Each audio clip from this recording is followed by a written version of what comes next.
ಆತ್ಮೀಯ ಬಂಧುಗಳೇ, ಮಹಾಭಾರತ ಭೀಷ್ಮ ಪರ್ವ. ಇದರಿಂದ ಪಾಂಡವ ವೀರರೊಡನೆ ಭೀಷ್ಮರ ಘೋರ ಯುದ್ಧ ಮತ್ತು ಶ್ರೀಕೃಷ್ಣ ಚಾಟಿಯನ್ನು ತಗೊಂಡು ಭೀಷ್ಮರ ಕಡೆ ಓಡೋದು, ಈ ವಿಷಯದ ಬಗ್ಗೆ ನಾವು ತಿಳ್ಕೊಳ್ತಾ ಇದ್ವಿ. ಹೋದ ಭಾಗದಲ್ಲಿ ಭೀಷ್ಮರ ಒಂದು ಸಂರಕ್ಷಣೆಯನ್ನ ಮಾಡೋದಕ್ಕೋಸ್ಕರ ದುರ್ಯೋಧನ ದುಶ್ಯಾಸನನಿಗೆ ಹೇಳ್ತಾನೆ, ನೀನು ಹೋಗಿ ಪಿತಾಮಹರ ರಕ್ಷಣೆ ಮಾಡು ಅಂತ. ಆಗ ಅವನು ಅವರ ರಕ್ಷಣೆ ಮಾಡೋದಕ್ಕೆ ಹೋಗ್ತಾನೆ. ಶಕುನಿ ಕೂಡ ತನ್ನ ಒಂದು ಸೈನ್ಯವನ್ನ ತಗೊಂಡು ನಕುಲ ಸಹದೇವ ಮತ್ತೆ ಯುಧಿಷ್ಠಿರನನ್ನ ತಡಿತಾನೆ. ಯುಧಿಷ್ಠಿರ, ನಕುಲ, ಸಹದೇವ ಕೂಡ ಯುದ್ಧ ಮಾಡೋದಕ್ಕೆ ಹೋಗ್ತಾರಲ್ಲ, ತಮ್ಮ ಚೂಪಾದ ಬಾಣಗಳಿಂದ ಬರ್ತಾ ಇದ್ದಂತಹ ಸೈನಿಕರ ತಲೆಗಳನ್ನೆಲ್ಲ ಎಗರಿಸಿ ಬೀಳಿಸ್ತಾ ಇರ್ತಾರೆ.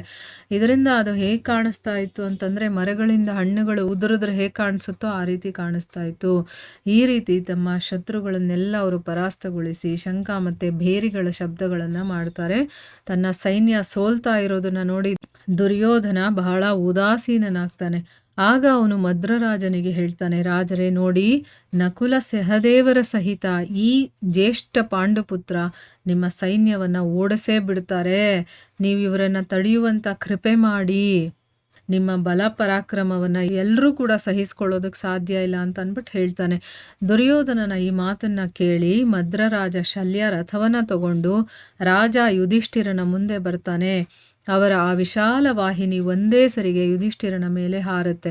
ಆದರೆ ಧರ್ಮರಾಜ ಏನ್ ಮಾಡ್ತಾನೆ, ಆ ಸೈನ್ಯ ಪ್ರಭಾವವನ್ನ ತಕ್ಷಣನೇ ತಡೀತಾನೆ. ಆಮೇಲೆ 10 ಬಾಣಗಳನ್ನ ರಾಜ ಶಲ್ಯನ ಎದೆಗೆ ಹೊಡಿತಾನೆ. ಇದೇ ರೀತಿ ನಕುಲ ಮತ್ತೆ ಸಹದೇವರು ಕೂಡ 7 ಬಾಣಗಳನ್ನ ಹೊಡಿತಾರೆ. ಮದ್ರರಾಜನು ಕೂಡ ಅವರಿಗೆ ಪ್ರತ್ಯೇಕವಾಗಿ 3 ಬಾಣಗಳಿಂದ ಹೊಡಿತಾನೆ. ಆಮೇಲೆ 60 ಬಾಣಗಳಿಂದ ರಾಜ ಯುಧಿಷ್ಠಿರನನ್ನ ಗಾಯಗೊಳಿಸ್ತಾನೆ. ಮತ್ತೆ 2 ಬಾಣಗಳನ್ನ ಮಾದ್ರಿ ಪುತ್ರರ ಮೇಲೆ ಬಿಡ್ತಾನೆ, ಅಂದ್ರೆ ನಕುಲ ಸಹದೇವರ ಕಡೆ ಬಿಡ್ತಾನೆ.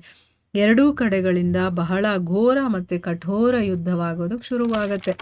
ಆಗ ಸೂರ್ಯದೇವ ಪಶ್ಚಿಮದ ಕಡೆ ಮುಳುಗೋದಕ್ಕೆ ಶುರುವಾಗ್ತಾನೆ. ಅದಕ್ಕೋಸ್ಕರನೇ ನಿಮ್ಮ ಪಿತೃ ಭೀಷ್ಮರು ಅತ್ಯಂತ ಕೋಪ ಮಾಡಿಕೊಂಡು ಬಹಳ ತೀಕ್ಷ್ಣ ಬಾಣಗಳನ್ನ ಪಾಂಡವರ ಮತ್ತು ಅವರ ಸೈನ್ಯದ ಮೇಲೆ ಬಿಡ್ತಾರೆ.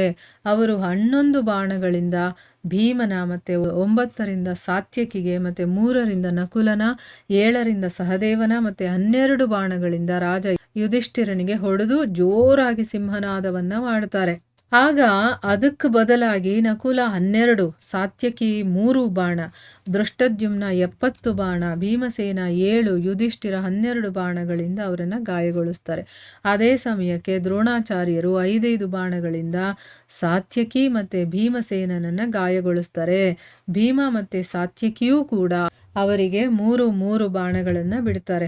ಆಮೇಲೆ ಪಾಂಡವರು ಮತ್ತೆ ಪಿತಾಮಹರನ್ನೇ ಮುತ್ತಿಗೆ ಹಾಕ್ತಾರೆ. ಆದರೆ ಅವರಿಂದ ಮುತ್ತಿಗೆ ಹಾಕಲ್ಪಟ್ಟಿದ್ರೂ ಕೂಡ ಅಜೇಯರಾದಂತಹ ಭೀಷ್ಮರು ವನದಲ್ಲಿ ತೆಗಲಿರುವಂತ ಬೆಂಕಿಯ ಹಾಗೆ ತಮ್ಮ ತೇಜಸ್ಸಿನಿಂದ ಶತ್ರುಗಳನ್ನ ಸುಡೋದಕ್ಕೆ ಶುರು ಮಾಡ್ತಾರೆ. ಈಗ ಕಾಡಲ್ಲಿ ಬೆಂಕಿ ಹತ್ಕೊಂಡ್ರೆ ಅದನ್ನು ಯಾರೂ ನಂದಿಸೋದಕ್ಕೆ ಆಗೋದಿಲ್ಲ, ಕಷ್ಟ.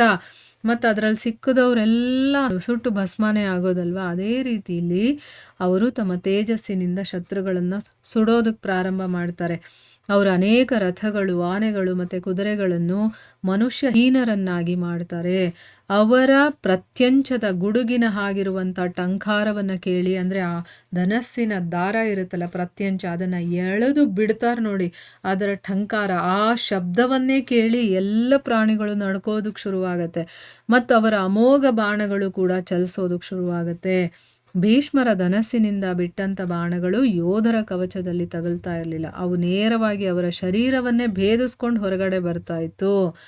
ಚೇದಿ, ಕಾಶಿ ಮತ್ತೆ ಕುರುಷ ದ್ವೇಷದ 14,000 ರಥಿಗಳು ಸಂಗ್ರಾಮದಲ್ಲಿ ಪ್ರಾಣವನ್ನ ಕೊಡೋದಕ್ಕೆ ತಯಾರಾಗಿದ್ರು. ಮತ್ತೆ ಯಾವತ್ತೂ ಕೂಡ ಕಾಲನ್ನ ಹಿಂದೆ ಇಡ್ತಾ ಇರಲಿಲ್ಲ.